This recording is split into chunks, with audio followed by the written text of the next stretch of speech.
কোরবানির ফজিলত কি? কোরআন হাদিসের বর্ণিত ফজিলতগুলো জানতে চাই। কোরবানির সবচেয়ে বড় ফজিলত হলো আল্লাহ তাআলা কোরআনে নির্দেশ করেছেন, ফাসসাল্লি লিরাব্বিকা ওয়ানহার, তুমি তোমার রবের উদ্দেশ্যে সালাত আদায় করো এবং কোরবানি করো।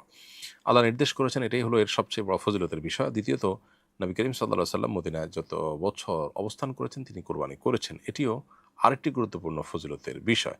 এর বাইরে কোরবানির পশুর প্রতিটি পশমের বিনিময়ে সওয়াবের কথা হাদিসে বর্ণিত হয়েছে। সে হাদিসকে মুহাদ্দিসগণ অনেকেই যায়িফ বা দুর্বল সূত্রে বর্ণিত হাদিস বলে উল্লেখ করেছেন।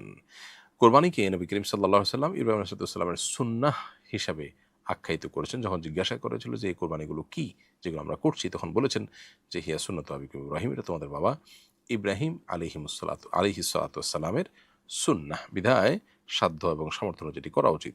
হাদিসে আসছে, মান ওয়াজাদা সাআতান আন ইউদাহিয়া ওয়া লাম ইউদাহি ফালা ইয়াকরাবান্না মুসাল্লানা, যে ব্যক্তির কোরবানি করার সামর্থ্য আছে অথচ করল না, সেজন্য আমাদের ঈদগাহে না। সেখান থেকে কোরবানির ফজিলত এবং তাৎপর্য এবং মাহাত্ম্য বোঝা যায় যে সামর্থ্য থাকলে কোরবানি একজন ইমানদারের